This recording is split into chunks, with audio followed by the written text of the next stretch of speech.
Hello, mortals. It's me, Cleo, the muse of history, directly from Mount Olympus.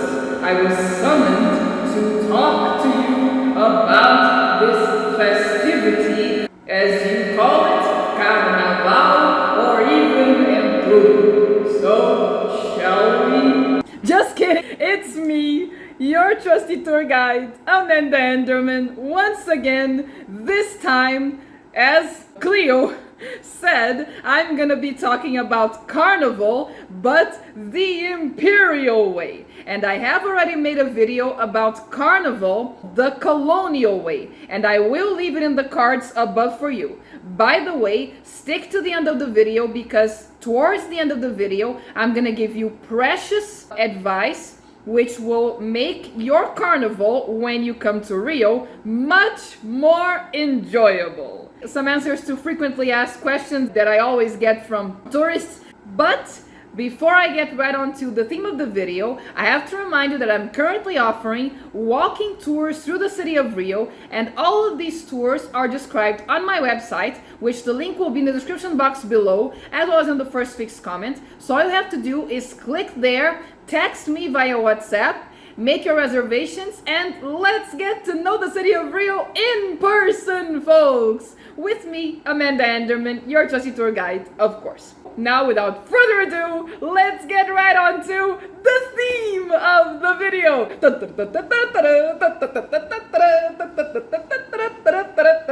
Amanda, what do you mean when you talk about Carnival, the Imperial Way? To what period are you referring? Very good question. The imperial period of Brazil started with Brazil's independence in 1822, which I will leave the link for the video which I spoke about the independence of Brazil. And once again, no, this is not when Brazil's history or Rio's history for that matter begins. And I talked about that in the video, but never hurts to emphasize that, and it's needed apparently. And it went until 1889 when the Brazilian Republic was proclaimed. I'm talking in this video about how Carnival was celebrated during this period. The first big news was that, remember the entrudo, which I have spoken about in the first video that I made about Carnival?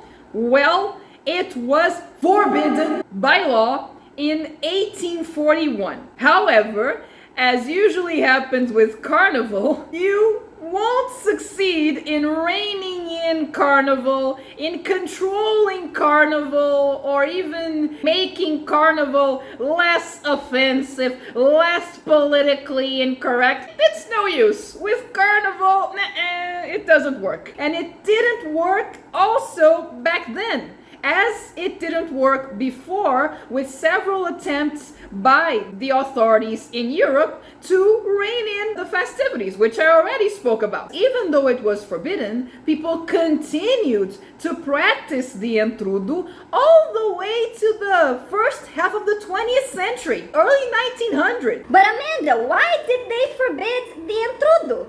As I mentioned in the previous video, it consisted in people throwing things at other people all over the place. And it started getting very violent. People started throwing not only water and flour, but also, urine and feces. And people even threw things at other people who didn't want to partake in the festivities. Because of this, the authorities decided to forbid it. But since it was no use, since people continued to do it, in 1854, the authorities decided, okay, we can't forbid it completely, but maybe we can tune it down a little.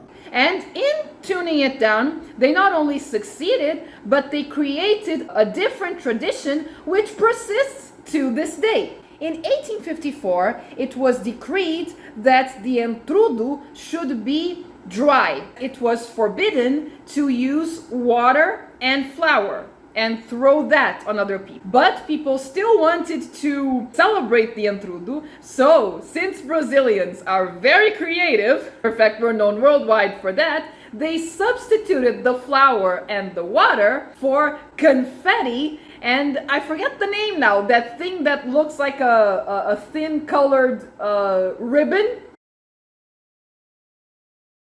which we use to this day. By all means, when you come to Rio, not to worry, you can absolutely throw confetti at people, or throw it upwards, or throw the colored ribbons at people. I personally prefer confetti. And nowadays they also have a foam spray, though be careful with the foam spray, because whenever you spray that at someone, it's like shaving cream. People get all wet and sticky afterward. If I were you, I'd stick to just confetti. A lot easier for one to clean oneself after one has been struck with a handful of confetti. This, keep in mind, was practiced by the regular people, the lower classes, and such. Meanwhile, the elites were starting to imitate the grand carnival balls of Europe and also have those here.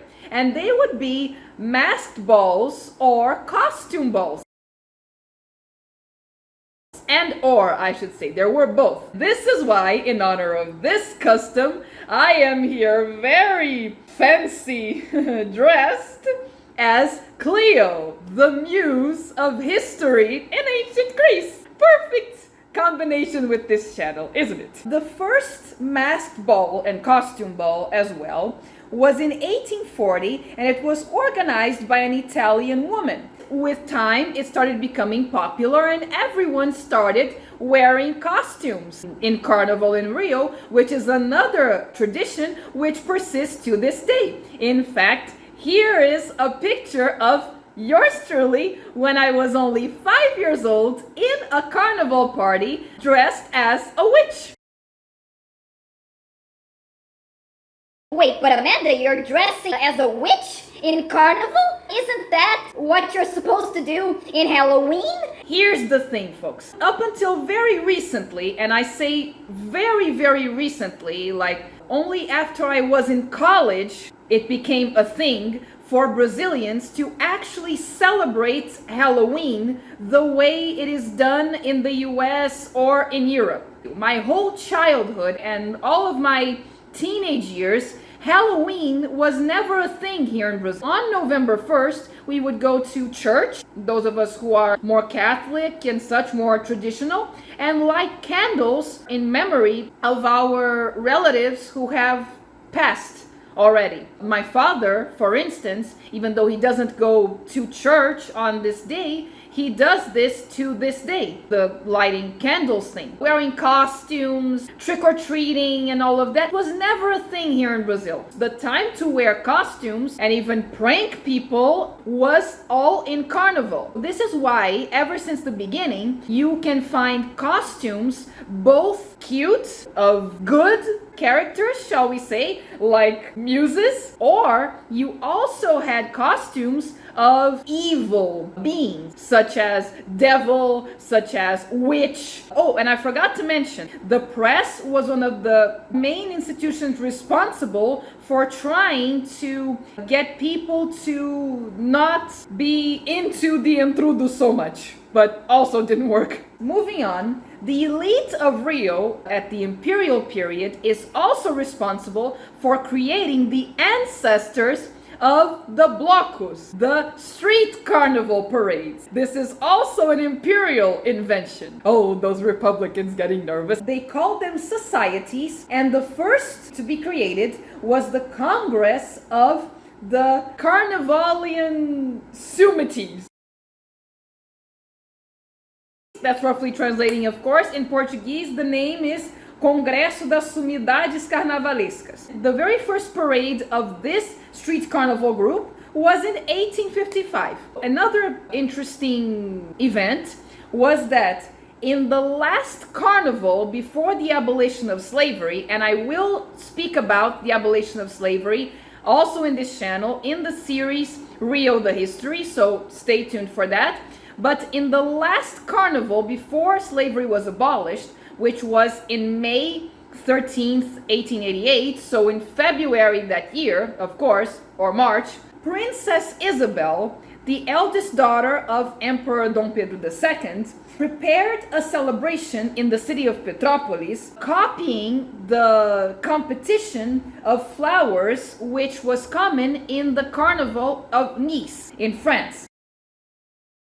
And in these festivities, she decorated her carriage, the one that she personally used, with, I forgot the name of this particular flower, but in Portuguese it's called camellia. This particular flower was the symbol of the abolitionist movement. So she decorated her carriage only with these flowers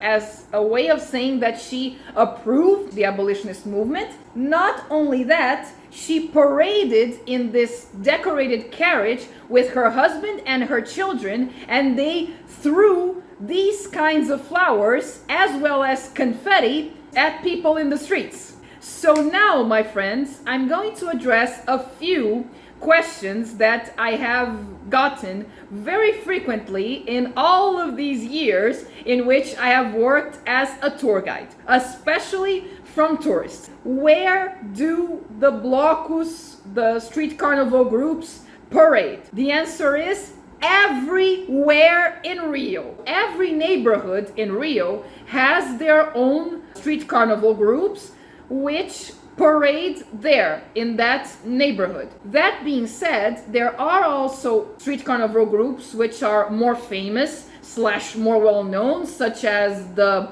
Cordão do Bola Preta, Cordão do Boitatá, or Banda de Ipanema. And there are blocos which are smaller, less well known. Let me advise you, as someone who has taken part in several of these parades along the years, look for the smaller street carnival groups. The more famous ones, precisely because they're more famous, there are a lot of people that want to go there, and as such, you don't have space in order for you to dance, for you to play and such, and that kind of spoils the fun. Whereas in these smaller groups, because there are less people, you get to have more fun, you get more space to jump around and dance. But of course, the Samba School parade is only at the Sambódromo. What I'm talking about that there are everywhere in Rio are the street carnival groups, the blocos de rua.